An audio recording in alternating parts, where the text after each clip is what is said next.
This episode was recorded before the Hamas terror attack on Israel on October 7 and the following war between Israel and Hamas. Marhaba, shalom, and welcome to ROPESCAST, the independent voice of the Middle East. I'm Ibrahim Abu-Ahmad. And I'm Ksenia Svetlova. ROPES stands for the Regional Organization for Peace, Economics, and Security. We are a young organization that works to lay the groundwork for a post-conflict Middle East by connecting forward-thinking Israelis and Palestinian emerging leaders with like-minded peers from across the region. We share a holistic vision of the Middle East where everyone has more to gain from conflict resolution and integration than to lose. If you are looking for more information on ROPES, please visit our website, ropes.org. And today we have not one, but two very special guests, Dr. Khalil Shikaki and Dr. Dahlia Scheindlin. Dr. Khalil Shikaki is a professor of political science and director of the Palestinian Center for Policy and Survey Research in Ramallah, a senior fellow at the Crown Center for Middle East Studies and Brandeis University, and a renowned researcher of the peace process, Palestinian state building, and public opinion. Dr. Dahlia Scheindlin is a fellow at Century International based in Tel Aviv. She is a public opinion expert and an international political and strategic consultant, as well as scholar and a writer. With the help of Dahlia and Khalil, who also often work and cooperate with each other, we'll dive into the world of public opinion polls among Israelis and Palestinians, and we'll try to understand how did their views change over the course of the last 30 years. Without further ado, let's welcome our guests. Dear Khalil and Dahlia, first of all, thank you so very much for your participation in the ROPESCAST, the independent voice of the Middle East. As we mark today 30 years of Oslo Accords, I'd like to ask both of you what people on both sides of the Green Line think today of Oslo and the two-state solution, and what kind of changes in the public opinion took place since that fateful day in September 1993. Khalil, why don't you go first, please? Thank you, and a pleasure to be with you. There is no doubt that today attitudes have shifted dramatically compared to where they were 30 years ago, when we issued our first ever opinion poll among Palestinians, and it was on Oslo, and it indicated 2/3 of the Palestinians favoring Oslo and supporting it. And today we see this reversing. We see 2/3 or about 2/3 opposed to Oslo. In fact, almost 2/3 said conditions today are worse than they were before Oslo. This is particularly true in the West Bank, where only 10%, in fact, believe conditions today are better than they were 30 years ago. Gaza, of course, live under different conditions. Gazans don't see soldiers every day, and settlement expansion is not a nightmare for them. And there are occasional wars, of course. But for Gaza, conditions today, for some Gazans, slightly more than 1/3, it seems that conditions today are better than they were 30 years ago. So even when there are no soldiers and settlers, conditions today, compared to where they were in Gaza with soldiers and settlers, Gazans still think conditions today, for a large majority, believes that these conditions are worse than they were before. The reason for this is to do with the expectations being unfulfilled. For the overwhelming majority of the Palestinians, the Oslo Agreement meant two things: that this is the end of the Israeli occupation, and that this also means the creation of a state of their own. These two goals have not been fulfilled. And on top of that, the state building process that has been ongoing for almost 30 years has been one that has not been satisfactory for the overwhelming majority of the Palestinians, as the growing perception among the Palestinians that their political system is becoming more and more authoritarian and more corrupt. So this is an overwhelming perception. So it goes both ways. State building and peacemaking today are in a very bad spot compared to the expectations that prevailed and the euphoria that prevailed 30 years ago. Disappointment and 75%, this is the headline, right now opposing or unsupportive of Oslo Accords on the Palestinian side. Dahlia, what is happening on the Israeli side of the Green Line? And is there awareness of what is a Green Line anymore? No, first of all, there is no awareness of the Green Line anymore because Israel has raced across the Green Line in so many ways that many Israelis don't realize when they cross the Green Line. The other thing that's indicative is to look at the questions that are asked in surveys in general. We don't ask about the Oslo Accords anymore. I don't know any surveys that ask about the Oslo Accords anymore. Even there was lots of survey research in the 90s and the early 2000s testing support for the Oslo process, but it is no longer relevant to Israelis. But let me go back. I think that the initial attitudes among Israelis to the Oslo Accords reflected much of the nature of the Accords, particularly the ambiguity and the lack of commitment to a final status approach. And as a result, there was this image that leaving it amorphous, leaving the final status kind of open, in ways, at least for Israelis to tell themselves, we haven't really decided what will happen in the end game, meant that attitudes among Israelis from the start were very divided over this. And of course, they were polarized based on political camp. The supporters of the Rabin government at the time were very enthusiastic. The right wing was very opposed. We saw what happened in Israel with the assassination of the prime minister, and attitudes towards Oslo itself in surveys were commensurate with those divisions. It was pretty divided. It was not easy to find a clear majority. However, it is very interesting, I think, to look at a proxy question, and that is the question of whether Israelis support a Palestinian state that would exist next to Israel, what we call the two-state solution. Now, the question has been asked in slightly different ways over time, but I can tell you that before 1993, all surveys, and at that time, they were surveys among only the Jewish population, showed that only a minority, even under 20%, but let's say between 20 and 30% in the early 1990s, supported the idea of a Palestinian state existing next to Israel. After Oslo, what's remarkable is that support rose incrementally and steadily throughout the 1990s, eventually reaching over half, so eventually reaching a majority. By the 2000s, the formulation of the term two-state solution was becoming more common. Support continued to rise, reaching over 60%. And then by 2010, we have the formulation of a question that both Dr. Shikaki and I have been testing in surveys recently, asking specifically about the creation of a Palestinian state next to Israel, which is called the two-state solution. And on the Israeli side, including Jews and Arab citizens, Palestinian citizens, support reached 70, even slightly over 70%. However, over the course of the 2010s, from 2010 onward, there has simply been a peak in support that then declined. Over the course of the decade, it's been a slow and incremental decline up until recent years, when the decline accelerated and frankly, support for the two-state solution plunged and now stands only in the mid 30% range, varying somewhat depending on whether you're looking at Jews and of course, Arab citizens of Israel always have higher support for a two-state solution.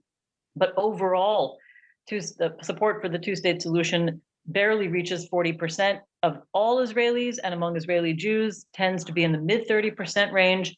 What we see is even that support for a single Jewish-dominated state in which Palestinians have only limited rights among Israeli Jews is starting to reach greater support than for the two-state solution. And that tells you a great deal about what Israelis how Israelis view the Oslo process, even without using the terms Oslo anymore, which we practically don't test.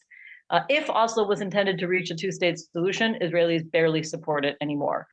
If Oslo was intended, as the far left critiques the process, to expand and perpetuate Israeli rule under the cover of a peace agreement, well, Israelis might be more supportive of that because we see that attitudes are starting to, again, outweigh, support is starting to outweigh, support for one unequal state is beginning slowly to outweigh the two-state solution. And that's where we stand now. It's a hard reality to internalize, but I think it's worth confronting that this is the clear trend of public opinion, certainly among Israeli Jews and even among Palestinian citizens of Israel. Widespread majority support for the two-state solution is declining, along with the sense that it is no longer feasible. And as you mentioned, Dahlia, one of the biggest issues is having statistics in the Palestinian arena But thanks to Dr. Shikaki's life work on getting statistics, we are able now to have numbers on what's happening in the Palestinian streets. So, Dr. Shikaki, my next question would be to you. 30 years ago, Fatah was the ruling party, basically the only party in town, the one voice of the Palestinians. And since then, we've witnessed the rise of Hamas as well as the sharp decline of the popularity of Fatah. So I guess what is the situation on the ground today? Is there a third way forward, or are we only talking about either the road of Fatah or Hamas? And what do the young Palestinians today think? Well, Hamas existed obviously before Oslo. Hamas was the product of the first Intifada, but the support for Hamas during the early years of Oslo was minimal. Our surveys at that time showed less than 20% support, somewhere around 15. Today, Hamas has more than doubled its support among the Palestinians. There is no doubt that the main reason has not been the increased Islamization in Palestinian society, which of course is a major driver for support for Hamas. The main reasons, two reasons for Hamas's popularity has been the failure on the two dynamics that were triggered by Oslo, that is, what we call the peace process and what we call state building. The failures in these two processes created space for Hamas to come in, and Hamas did that very well. As you might recall, during the 2006 elections, Hamas won 44% of the popular vote. That's a significant achievement for Hamas. Main reason in our exit poll at that time, the main reason for the rise of Hamas in those elections had to do with the perception of corruption in the Palestinian Authority and the death of the peace process. This today is essentially the support for Hamas has declined somewhat, but it is still about 1/3. We've just issued our most recent survey, and it shows that support for Hamas today stands at 34%, a little bit more in the Gaza Strip, and a little less in the West Bank. Unfortunately, however, there is no third party.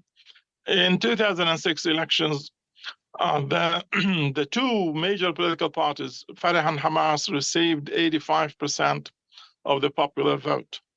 Although today it is not the same, both Fatah and Hamas today have the support of about 65, perhaps 2/3 of the Palestinians.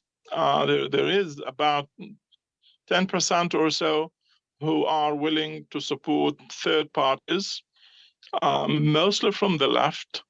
And this is a decline compared to 2006, when these forces received 15% of the popular vote. There are attempts to create new political parties. The nature of the Palestinian political system today, unfortunately, does not encourage that. We do not even have any kind of regulations regarding this. You can't go and register a political party, for example. Our legal system does not allow for that. And that essentially means political parties do not exist except at the time when there are elections, other than the established political parties such as Fatah and Hamas. There is, of course, another reason why third parties are weak, and new political parties will find it very, very difficult to compete against Fatah and Hamas. And this is to do with the prevailing perception among the Palestinians that legitimacy comes from resistance.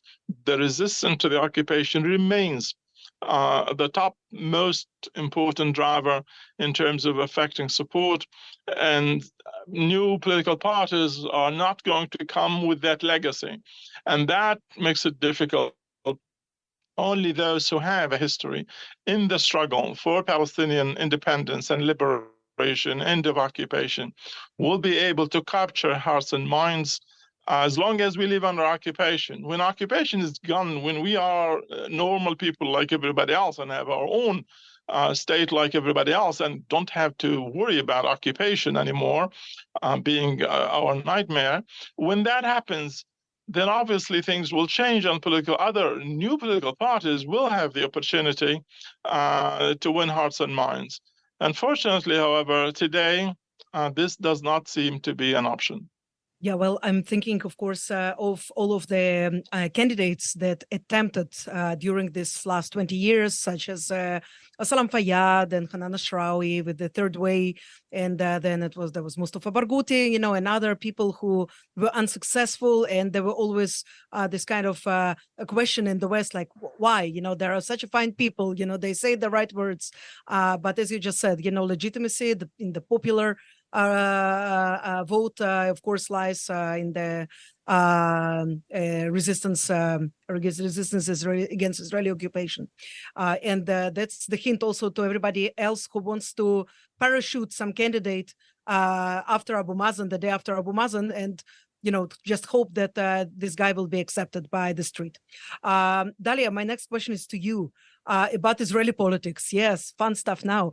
Dahlia, you participated in many political campaigns. And in one of them, this is the disclaimer, we participated in it together. I was running to the Knesset, and you were, of course, accompanying, the campaign, doing polls, and so on. You follow very closely the shifts in public opinions in Israel. Since the assassination of Rabin in 1995, different shades of right wing came to power in Israel, apart from the short period of Ehud Barak. And today we have the most extreme right-wing, even fascist government. Is this really what the Israeli people want? Is this the natural inclination? This is something that became not only a trend, but it's a physical reality that cannot be changed anymore. Do you think? I think that we have heard a very good segue from Khalil to the answer to this question, because we in Israel like to think of our political culture as one of the global Western family of liberal democratic countries. But in fact, we are no less free to operate in our political society, given the ongoing military conflict and occupation as the party that is enacting the occupation. And the reason I say that in answer to your question about how Israelis vote and what they want is because it is the occupation and the conflict that sets the framework and the basic spectrum of ideology in Israel, more than any other issue. And so when Israelis identify themselves as right, center, and left, they do so primarily beyond all other issues with regards to Israeli-Palestinian affairs, and to some extent Jewish and Arab identity issues within Israel. But ultimately, it is their attitudes towards the conflict that determines the breakdown of Israeli politics. And let me say, when you ask, do Israelis really mean this when they vote this way?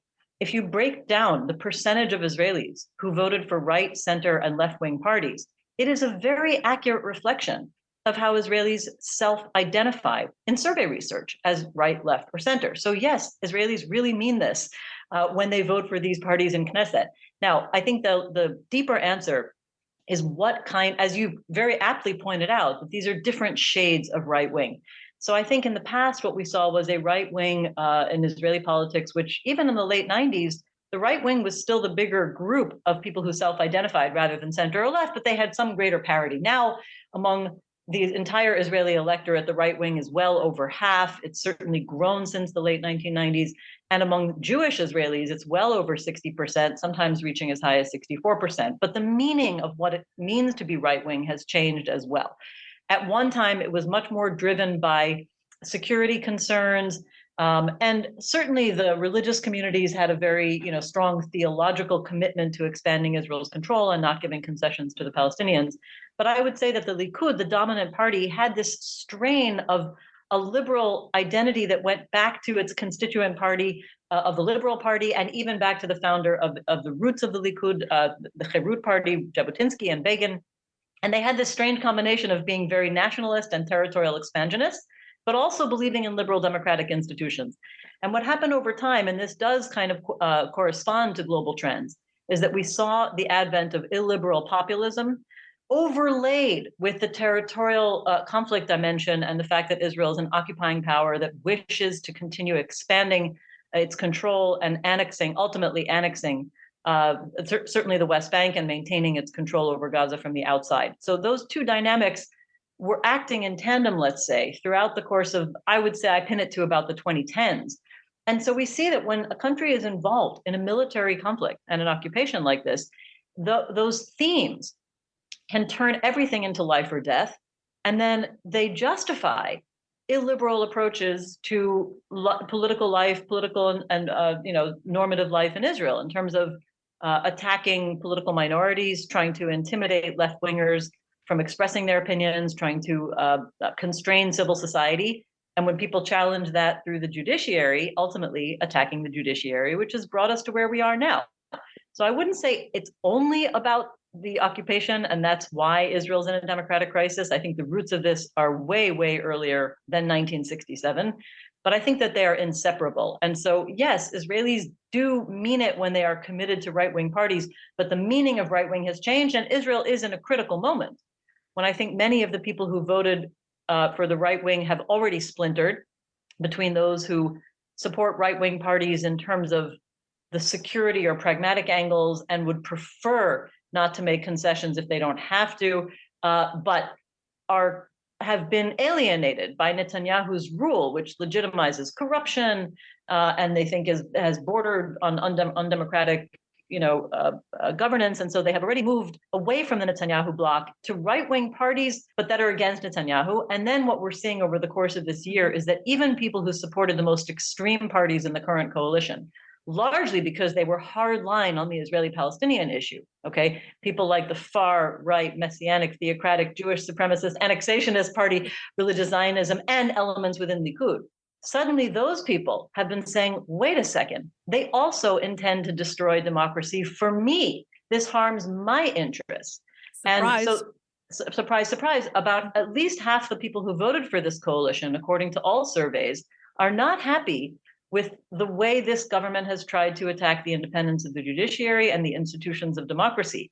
The question is whether they are now wondering if it's only a coincidence that this government happens to be among the most extreme in Israel with relation to the Palestinians as well. The center and the left of course makes that connection. The center is starting to ask the big questions.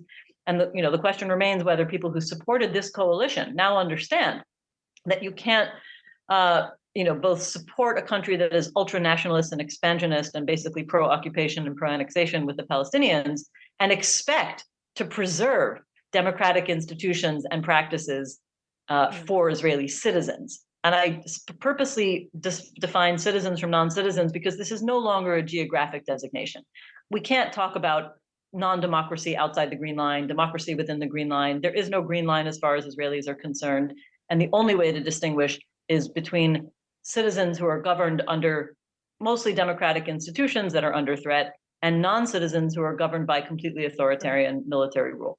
I always wonder, Dahlia, when will be the time when somebody will put, inside the polls, the ultimate question. I think, can you eat the cake and leave it whole too? It's a rhetoric question.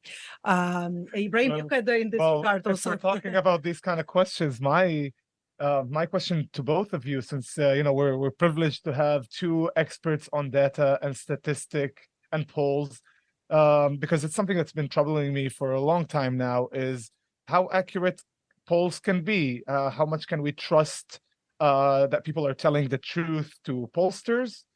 Because we did not expect or predict, for instance, the elections of Hamas in 2006 or the rise of this ultra-nationalist government in Israel.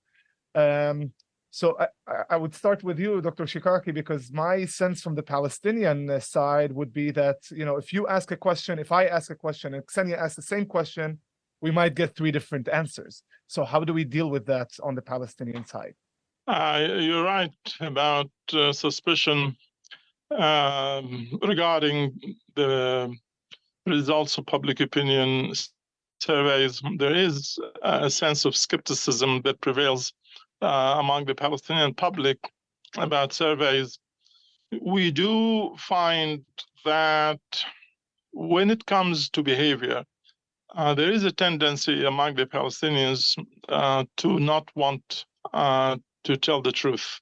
And that behavior includes electoral behavior. Even today, we're not about to go to elections anywhere, but we do find that people tend to avoid answering this question or mislead the data collectors on this. But if we look at the attitudes, we don't think that people are reluctant to express those. Now, how do we know that? How do we know that the lack of willingness to speak openly and freely has to do only with issues related to behavior rather than attitudes? Because when we look at data in which we try to assess accuracy, such as asking people how they voted in the last elections, and then reweight the data. We ask people how they voted, and then we compare the answers with the actual results, and then we reweight the answers to reflect the actual findings from the election commission. When we do that and apply the reweighting to the entire sample that we have interviewed, what changes as a result of the reweighting? Nothing but the question about behavior in future elections. Everything else remains essentially unchanged, perhaps 1% here or there, really nothing important. So that tells us that there is certainly a reluctance to speak out. This is related to what we call the fear factor. In Gaza, this is more fear of Hamas. In the West Bank, this is more fear of the Palestinian Authority. So this is why, and we have the evidence for that, because the inaccuracy in answering the question about how they voted in the last elections tend in Gaza to be in favor of Hamas, and in the West Bank in favor of the ruling party in the West Bank, Fatah. And so clearly, this is one of the factors that are at play. And the fact that every time we do the reweighting, we end up with the same percentages with regard to attitudes, but different percentages actions are to take place today, it confirms what we have found survey after survey, that people, the fear factor is not driving the expression of attitudes, but it is driving, in part, the willingness of the public to be honest about electoral behavior in the future. And how do you see, Dr. Dahlia, on the Israeli side, what kind of challenges that we face in the Israeli polls? I remember in one of the, we had a few elections in the past few years. Too many. And in one of them, we have the poll in order to understand what are the where the elections are going. And I remember one of the Likud activists talking about how a lot of them would put their own vote in the regular ballot, but then for the poll ballot, they would change just because they wanted to, have this drama at the end of the night and having an expectation of the other side is going to win. Do you see that in other places happening in that way? I love talking about the credibility of polls because I really have a very optimistic view of human nature. It's true that there are, people who think that they're going to be very mischievous and try to tilt the polls, but you would need hundreds and thousands of people to be unified in their direction of lying in order to really skew the polls. And I would urge people to look at multiple polls, not only exit polls. Now, let me just make some order out of the image. There was one election in which the exit polls were severely off, or significantly off, I should say, which was 2015, Ksenia, the election that we worked on together when you were running. But it wasn't actually a major mistake in terms of percentages. It had a lot to do with how our percentages calculate into mandates and late stage exit polling and late stage voter turnout. But overall, it is worth pointing out that both regular polls, ahead of elections, and exit polls, by and large, are extremely accurate when it comes to Israeli elections. There are not really any surprises within the range of a couple of percentage points, which do make a difference for calculating mandates, but you can have a very clear picture of where Israelis are going if you look at pre-electoral polls and even for the most part, exit polls with a few small exceptions. And there's a limit on that. The limit is that there are always a significant percentage, let's say between 5 and 6 or 7%, who really decide at the last minute. Very good pollsters should know how to find out what's going on in their heart of hearts ahead of time by asking peripheral questions. But oftentimes in media polling, they don't have the range and capacity to do all that. And so they just say, well, we have, a few percentage of undecided voters. And then everybody says, oh, at the end, there was a big surprise because we had 6 or 7 seats or 8 or 9 seats going to parties that nobody expected. But if you're doing regular and in-depth polling, you should be able to at least predict some of those. The other thing is that polling is very accurate in terms of the internal analysis. And what I mean by that is that if you take people, again, who identify as right, left, or center, or identify with particular political parties, you see very predictable attitudes towards particular policies. Again, whether it's relation to the two-state solution, support or opposition to settlements and concessions to Palestinians, on other issues like religion and state, whatever issues you can plot on a left-right divide, people's attitudes correspond very precisely with their self-defined party identification or political ideology. So that's another factor of accuracy. And the third criterion I would say shows the credibility of surveys is the change over time. So when you compare people's attitudes today to what they were previously, and again, the two-state solution is a very good predictor because we have relatively consistent kinds of questions being asked over a very long period of time. We know exactly how their attitudes compare relative to half a year ago, 5 years ago, and 10 years ago. And they correspond with what we know from public sentiment in general.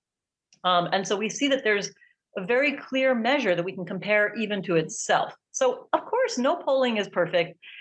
There are plenty of technical and methodological problems with survey research in Israel and every other country I've worked in. There are populations that are underrepresented, but by and large, it may be the worst way to learn systematic public opinion, but it's except for every other way of learning public opinion. Thank you very much for that. I'd like to move now from the domestic politics to the international arena.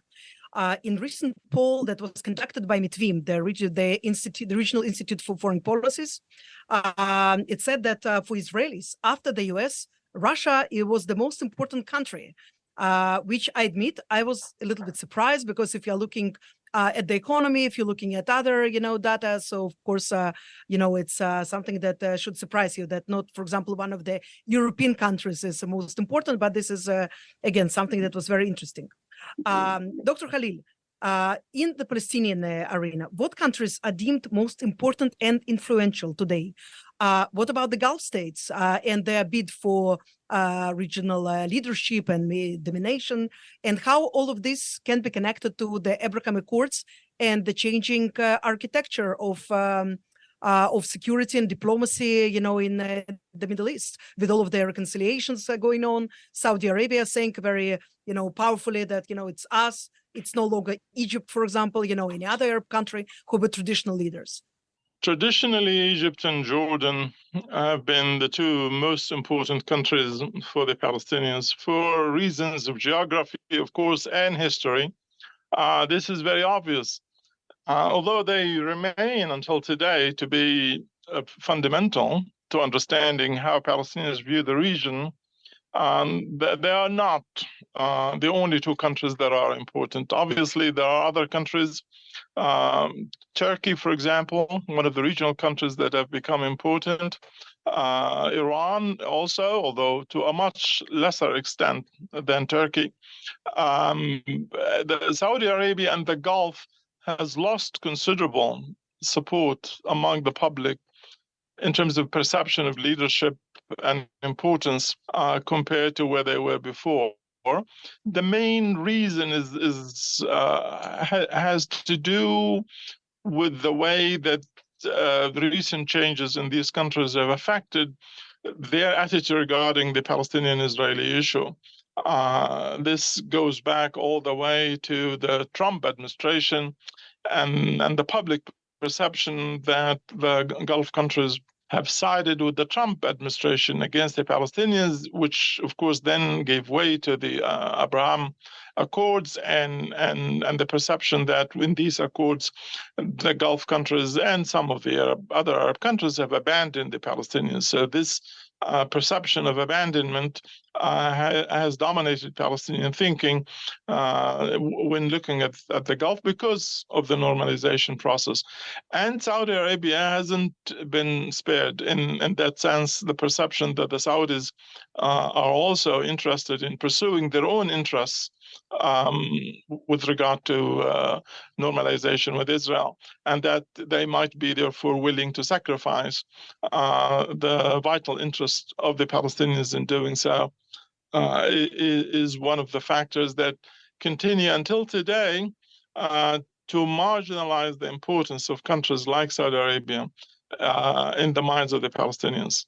And speaking of the Abraham Accords, Dr. Dahlia, I guess my next question would be to you about the Israeli side of perception of the Abraham Accords. We saw the statistic of 85% of Israelis supporting the deal with the UAE at the time. I guess my question would be, do we have any statistics on Israeli consensus towards a deal with Saudi Arabia? How important is a deal with Saudi Arabia? And I guess what would be our expectation? Would that replace a peace with the Palestinians? How do the Israeli... when we say our expectation, I think the question is really, what does the Israeli public think about this? I mean, I don't think there's significant or systematic polling data yet on attitudes towards a Saudi deal, which is still hypothetical, but there's certainly a growing sense of anticipation, a growing, I would say, theme among the leadership, certainly led by Netanyahu, that it is possible, it is even imminent, something I don't believe the Saudis necessarily share, but that it is really around the corner. And I think that he would like to present it as a continuation of the theme of the Abraham Accords, which is that Israel can normalize relationships with Arab, Middle Eastern countries and Muslim countries without giving in to the Palestinians. That is how Netanyahu sold this entire, the advent of these accords to the Israeli public. And the Israeli public was perfectly happy about it.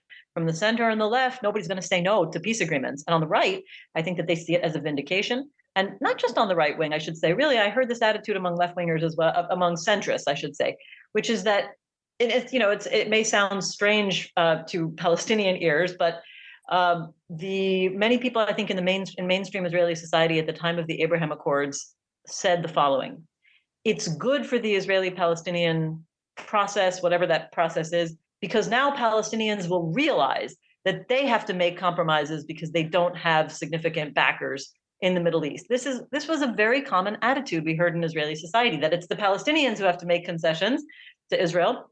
And now the Palestinians will realize, as if the Palestinians didn't realize before, that they don't have significant backing in the Middle East. And I think that Dr. Shikaki's surveys have shown many times that Palestinians are concerned that they don't have enough support in the Middle East, but that was I would say that perception was certainly heightened by the Abraham Accords. But for Israelis, it's a very good deal, right? They have the cake and they can eat it too. And in terms of the Saudi deal, if it really is imminent, I think that for the most part, Israeli society, I generalize beyond the right wing a little bit, still would like to see these completely separate issues. That Israel, it would be great if Israel can have open relations with Saudi Arabia. It would be like a whole new world in the Middle East, but that it shouldn't be connected to the Palestinian issue from the right-wing perspective, of course, because they don't want to give up, any concessions. And I think that the American policy conversation now coming out of Washington, that surely Israelis will grasp at the idea of concessions because they want a Saudi deal so badly. I think that really is rather disconnected from the general currents in Israeli society today. This is today. exactly what we wanted to find out, because, so there was a wow effect with the United Arab Emirates, and then 85% in the sample of Yediot Ahronot supported, peace over annexation of the Jordan Valley. Well, yes. Is there a wow factor with Saudi? Yeah, but I think that we have to distinguish, because first of all, the idea of Israeli annexation over the West Bank in the form that it was developing in the year 2020, which we forget now how imminent it seemed. I mean, the government was basically planning on doing it. It never actually had majority support among Israelis, and among Israeli Jews barely crossed 50%. And the reason is because Israeli Jews, especially on the right wing, know exactly how successful it has been to effect annexation on the ground in practice without actually declaring it. This is a situation that has worked to Israel's great advantage, particularly for the settlers over the years. And they kind of, I heard many people say, beyond the polling numbers from the right wing, why fix what isn't broken? And so for them, it's simply, they weren't saying that cynically. These are, let's say settlers who want to keep living in the settlements. And then, of course, on the left and the center, they realized how dangerous that was. And they, from the perspective of the international community, but also not wanting to go into a one-state reality. So it never really had great support. And so when Israel, theoretically conceded by withdrawing this plan to annex parts of the West Bank, nobody was terribly sorry about it from either the center left or the right wing in Israeli society. And so it wasn't truly a concession.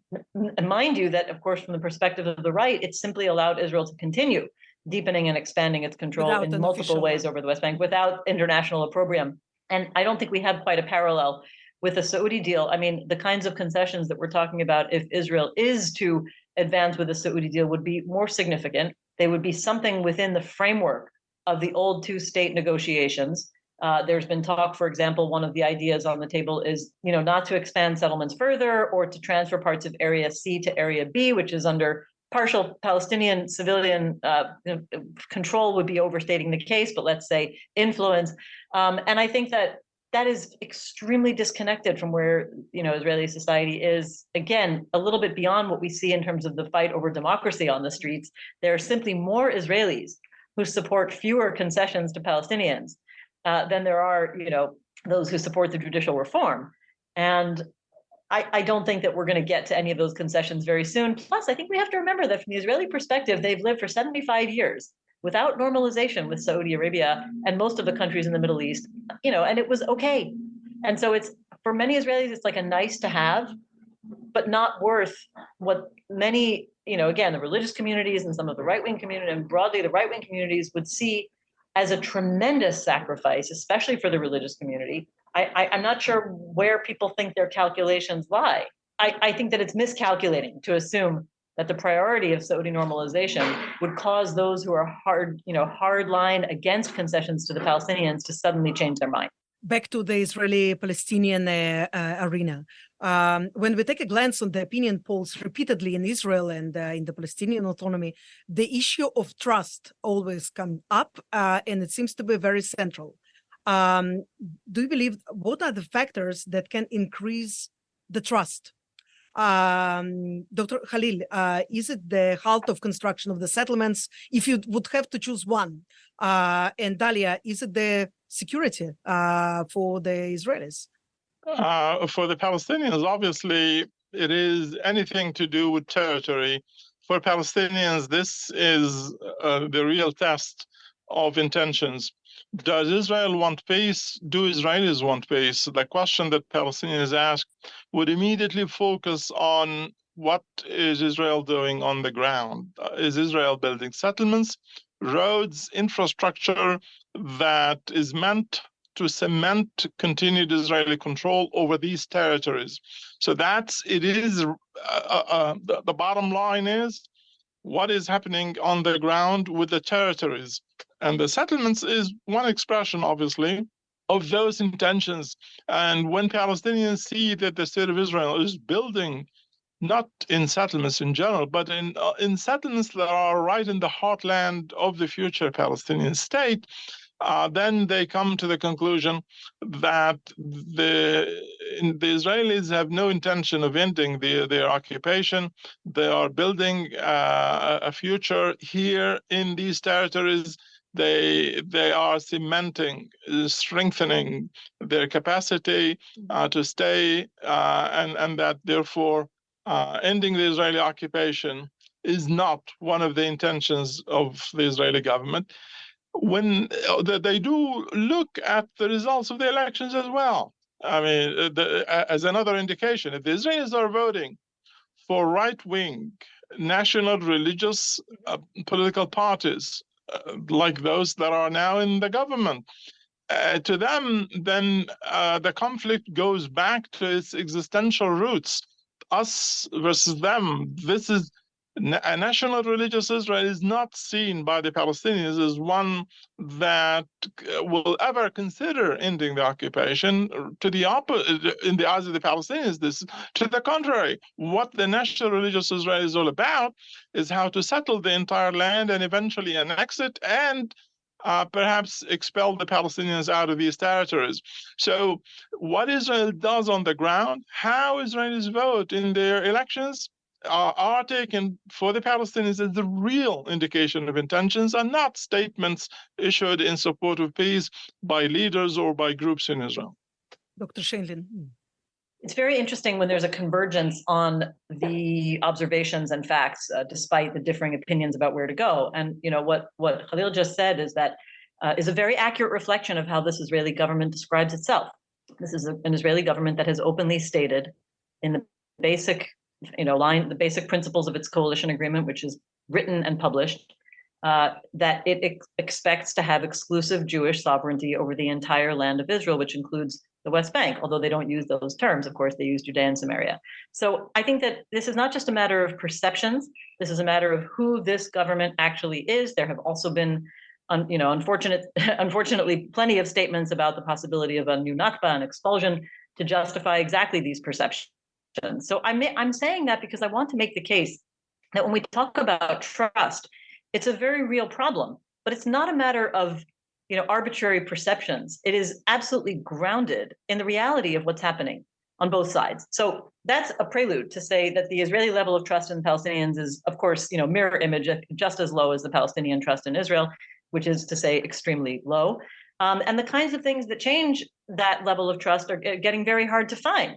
Certainly security is part of it. And the fact that there has been an escalation over the course of the last 2 years that has seen more Israelis and Palestinians killed than at any time since the mid-2000s is part of it. Each side in the conflict pretty much sees its own victims, and Israelis are reeling at the number of attacks on civilians by Palestinians, mostly individuals rather than organizational backed, over the last year particularly.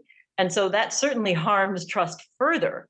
Rather than Israelis saying, well, this is a outgrowth of a very pessimistic political climate, and then there's no progress or potential or horizon for change, all they see is proof of their existing perception that Palestinians are essentially all terrorists, and so that certainly harms trust further. But I think it would be a mistake to assume that if there were no attacks, that suddenly trust would go up, because it doesn't.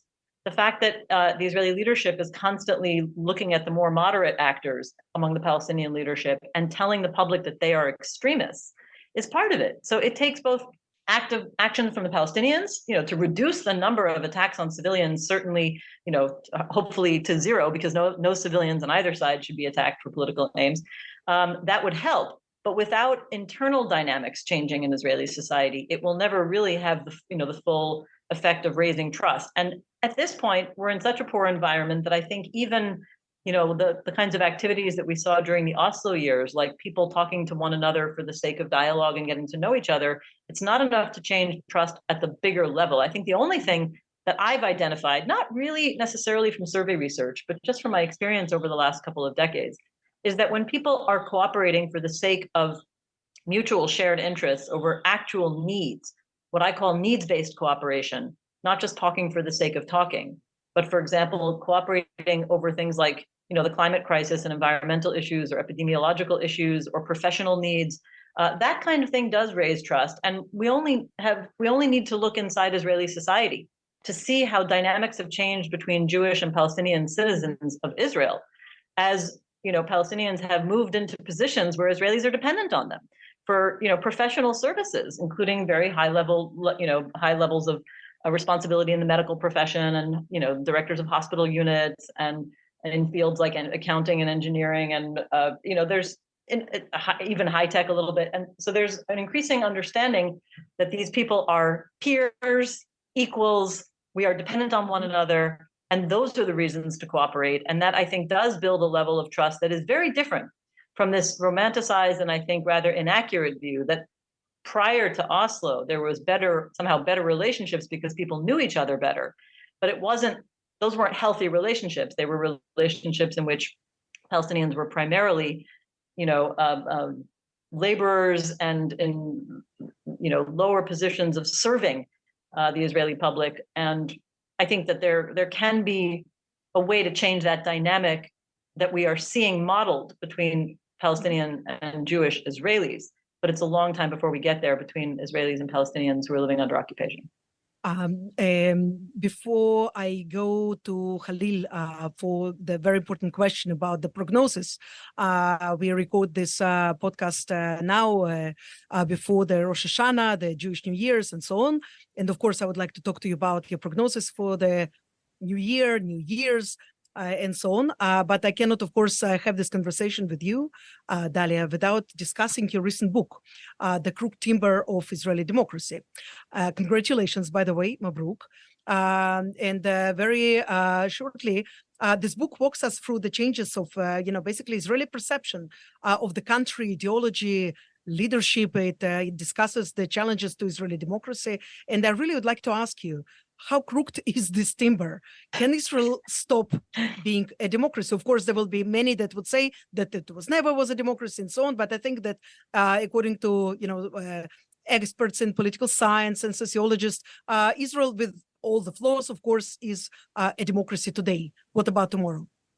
Well, I guess the question is whether I'm considered one of those experts, because, in my historic analysis, I think that the Israeli society was lacking so many of the critical pillars of democracy that it's very questionable whether we can truly call Israel a democracy. In fact, a small anecdote, when I began the project, I called the book The Crooked Timber of Israeli Democracy.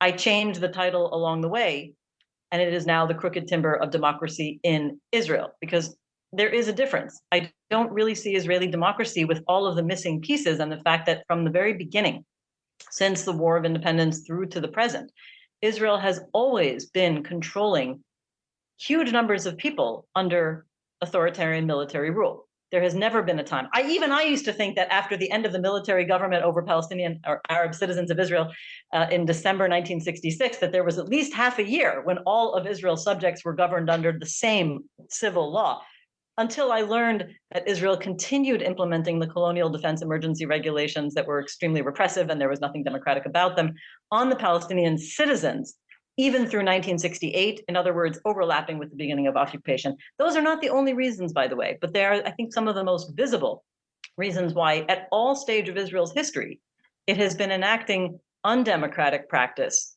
on the people it controls. Now, that can't be separated from the fact that Israel declined to pass a full, cohesive, coherent written constitutional document, that Israel did not use the word democracy in its Declaration of Independence. As we saw this week, there is an enormous debate over whether the Declaration of Independence even has constitutional authority, because Legal that is status.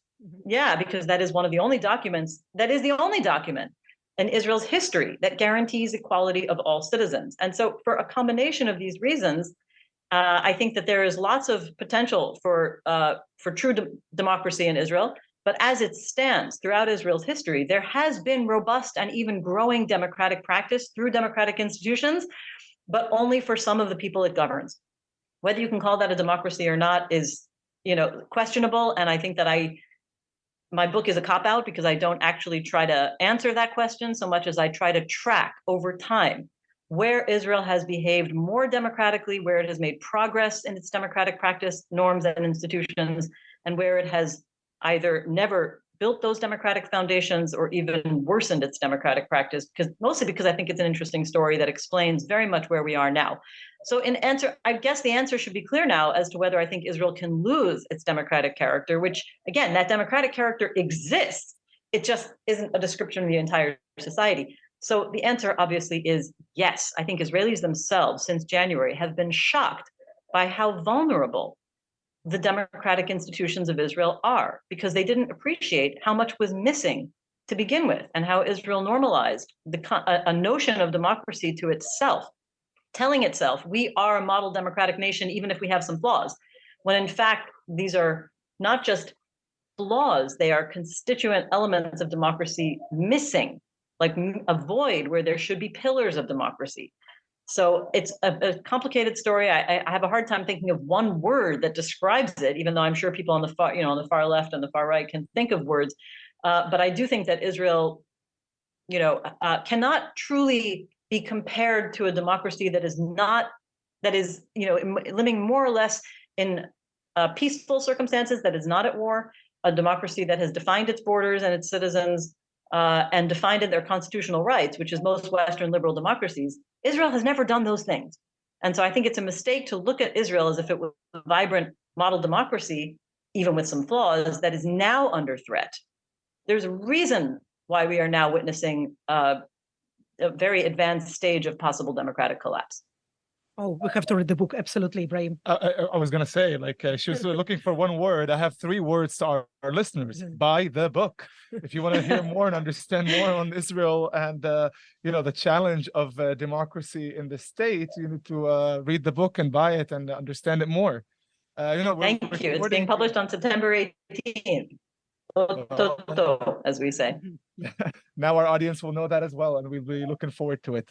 And, we're recording this episode right before Rosh Hashanah, right before the new Jewish year.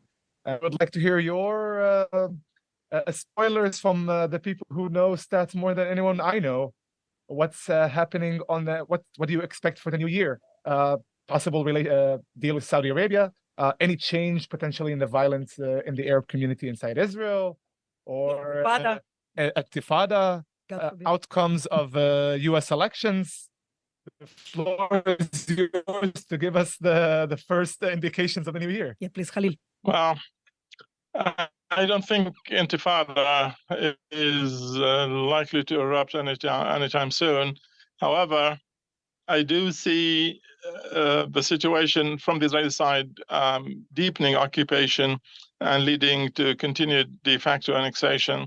I don't see that changing anytime soon, unless there are dynamics that can, internal dynamics, that is, to change this reality and bring about a different kind of coalition in the Israeli government. This is something that is not completely out of the question. I think it is feasible given what we have seen in the last 9 months in Israel. I think there is no doubt that things are changing, and this change could bring about some of the most troubling developments in Israeli-Palestinian relations. On the Palestinian side, unfortunately, again, if we continue with the current situation in which there is a deficit in legitimacy, there is little or no public trust in the Palestinian Authority, this is a recipe for greater weakening of the Palestinian Authority. So assuming the reality continues as it is, on both sides, while I'm not predicting an intifada, I'm predicting a serious deterioration and destabilization in the Palestinian Authority and in Israeli-Palestinian relations, in which violence is even greater than what we currently see. But as the case in Israel, if the last 9 months to tell us is to produce a different dynamic, we could see a different dynamic on the Palestinian side in the post-Abbas era, forcing the Palestinians to go to elections and to change this reality. Again, if that happens, and if it was accompanied by a change in Israel, I think we could see a reversal of these negative trends we currently see. This is far-fetched right now, given what we currently see. But I don't think we have reached a point of no return. I think Israel can still reverse the trends we see now. And I still think that the Palestinians can improve their performance significantly in a post-Abbas era. Inshallah. And that's a great... Dr. Scheindlin, your prognosis. Well, I don't know. Pollsters should never be asked for their predictions about things. I think it's very hard to predict everything. I think, yeah, especially the future, right? I know, and I also think that polling often is misunderstood as a predictive tool, and I think it's best as an analytic tool. But never mind. I do have thoughts about the next year, just as an close observer of the situation, including polls, but also my own observations. I think that Israeli society is at a crossroads. That sounds like a platitude, but we really have never seen anything quite like this. We've never seen Israelis en masse in a sweeping mass of people that really spans the middle level right wing through to the center, through to the left, through to the Palestinian citizens of Israel, even if they're not as present on the streets. Everybody is asking questions that we have never asked before. What is the nature of democracy? What do we need to do to fortify democratic institutions? Does this mean change in some of our basic outlooks, and including eventually, I think there will be a connection with the understanding that if Israel is going to implement the occupation and refuse to define its borders, these projects are intimately connected with the undermining of democracy. Even if I don't see that as a major connection people are making across the board right now, I think the questions are certainly coming up because of everything that's happened this year. Now, it's the rough and tumble of Israeli politics means I cannot tell you exactly when this coalition will collapse, but it's not impossible that this particular government will collapse. Well, I mean, I can tell you one thing is that historically, very few Israeli governments have lasted a full 4-year term. The person who is most likely to keep a coalition together for about 4 years is Mr. Netanyahu. So it's not impossible that he would keep this government together for 4 years, also because this government is well aware that they may not have this kind of opportunity again, especially because every single poll since January to now shows this coalition losing its majority.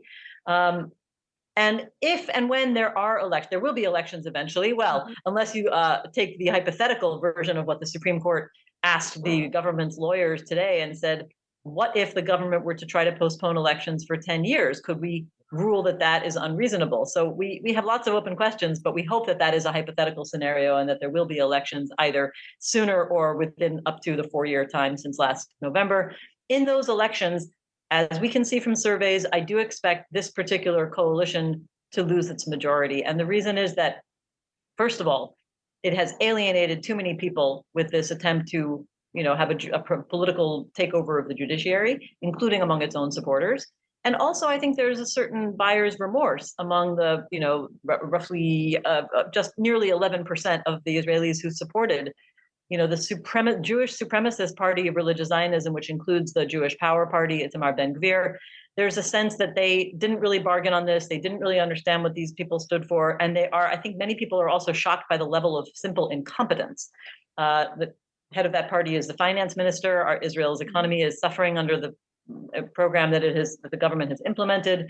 Itamar Ben-Gvir as head of national security, what he calls national security himself. Every day new reports come out about how he himself has broken the law, and that certainly crime and violence among the Arab community in Israel is really becoming painful for every Israeli. I think most Israelis are realizing just how unacceptable that situation is.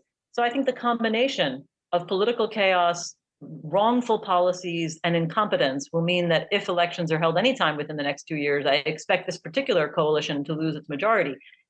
The question is whether, the forces that are supporting democratic institutions would advance a greater constitutional order and eventually ask the questions about how Israel can be more democratic, have sufficient numbers to either build a coalition themselves or pull the Likud, which I expect to continue winning, the plurality of votes, into where it used to be, which is certainly right wing, but also somehow committed to a liberal constitutional order, and then have greater buy-in for significant change towards a more democratic society. And that I cannot predict, only hope. Well, it of course remains to be seen how things will develop, but we always hope for the best. And it's a good opportunity also to congratulate our Jewish listeners with the Rosh Hashanah. Dr. Dahlia Scheindlin, Dr. Khalil Shikaki, I thank you very much for your participation and for your insights. Thank you so much for having us. Being with us today. Thank you. Thank you for having us. Thank you for having us. Congratulations, Dahlia, on the book. Thank you. Yes, I'm looking forward to read it. Same here. Right. Thank you so very much. I'm nervous, but okay. To you guys later. And for now, we have to disconnect you, and we'll continue recording the remain of the opening and the ending. Also, Dahlia, Shana Tova, Dr. Shikaki, I look forward also to see you in Ramallah soon. And Ma Salama. Thank you very much. Bye-bye. Goodbye. Bye. Goodbye. Thank you. We hope you enjoyed the ROPESCAST. The podcast is available on Apple Podcasts, Spotify, SoundCloud, and other podcast platforms. We are very grateful to all our listeners from the Middle East, Europe, the United States, and other parts of the world. You can support our work by small donation. More details on our website on ropes.org. We also invite you to follow us on Twitter, Facebook, Instagram, and Threads, and to find out more about our work with the emerging leaders of the Middle East. I'm Ibrahim Abu-Ahmad. And I'm Ksenia Svetlova. Shalom. And salam.